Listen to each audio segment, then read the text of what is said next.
Tu peux... Attends, je fais une pied.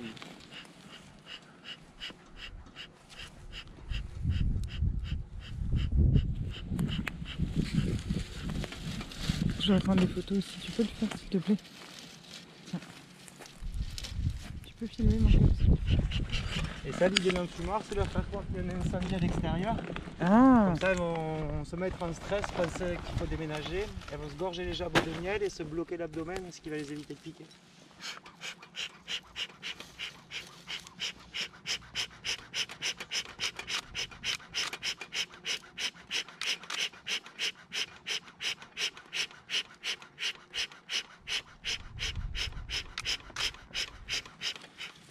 par contre, ça leur fait pas, ça leur fait aucun mal.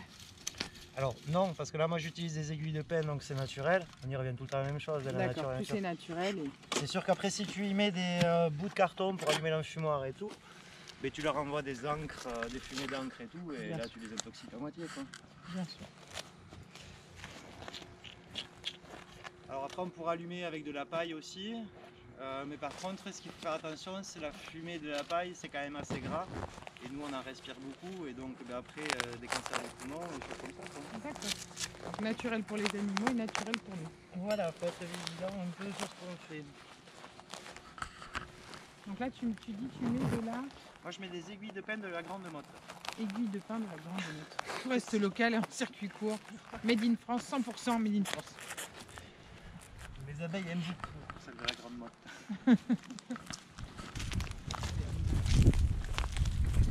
Là, sur le terrain, tu as combien de ruches chez toi? Là, en ce moment, il va y en avoir 250. À savoir qu'ici, c'est que les bébés. Donc ça veut dire que c'est les nouvelles ou... Ça, c'est les essaims que j'ai fait l'année dernière, qui sont en train de faire des ruches, ils vont me produire cette année. Mais c'est vraiment les bébés. Et après, j'en ai en ce moment 600 à Perpignan. C'est énorme. Ouais, c'est énorme. Là, j'en vois une qui m'a fermé, on va aller voir ça après. Tiens, je vais... Tu te rapproches, mon cœur. Sinon, il y aura 0 son.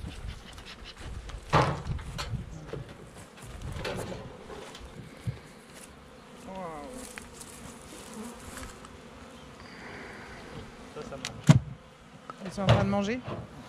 Donc on ne les ennuie pas. Là, je vais tout. On va aller où?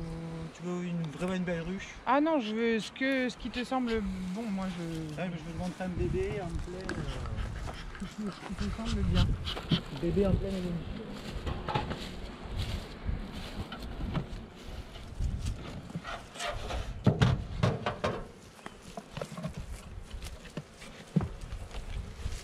Waouh, waouh, waouh.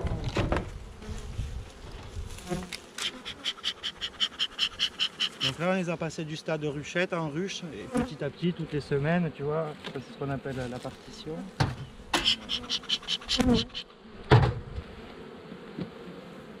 Et petit à petit, je leur agrandis la maison. En fait. Qu'est-ce que c'est beau.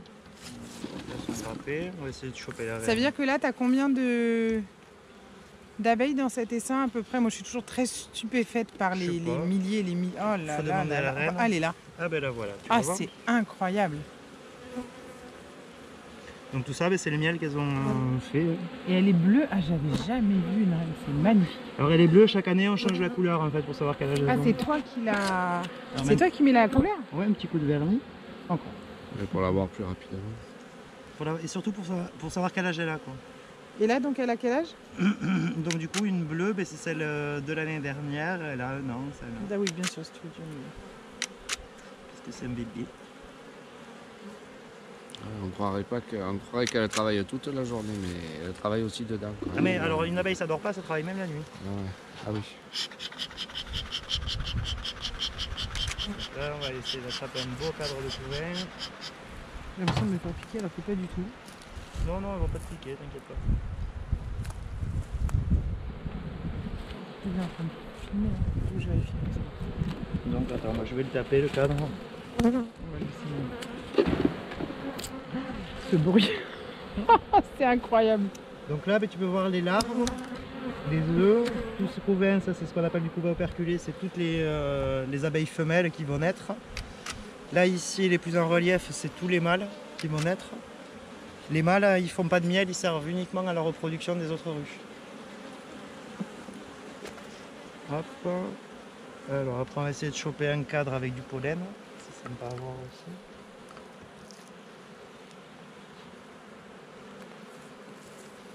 Rajouter un petit peu de ça.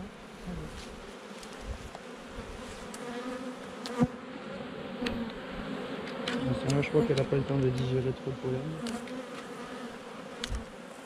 Et là, c'est par exemple, une ruche comme ça fait combien de kilos de miel à l'année? Alors c'est aléatoire avec la météo, le truc, le machin, si on bouge la ruche, si on la bouge pas. Moi je suis capable de faire 80 kg par ruche. Parce que je fais que les bouger. D'accord, 80 kilos, c'est énorme. Et ça veut dire que tu leur en laisses combien pour elles et t'en récupères combien? Alors, on part du principe que tout ce qu'il y a dans le corps de ruche, c'est-à-dire tout ce qu'il y a dans la partie basse, c'est à elle. Tout ce qu'il y a au-dessus, c'est pour nous. Mais par contre, nous, après, on a une obligation morale de les nourrir. Donc là, c'est pour ça, par exemple, elles sont en développement. Ici, elles ont du sucre à manger. D'accord, Voilà. Donc ça, par contre, du moment où c'est qu'elles produisent du miel, ça, c'est interdit. d'accord, Parce que c'est considéré comme adultération. bien sûr. Forcément. Alors il y a des petits malins qui s'amusent à mettre des sirops pendant les mielés pour augmenter le volume. Oui, c'est ce que j'avais entendu. Mais ça se voit très bien à l'adultération, tout ça.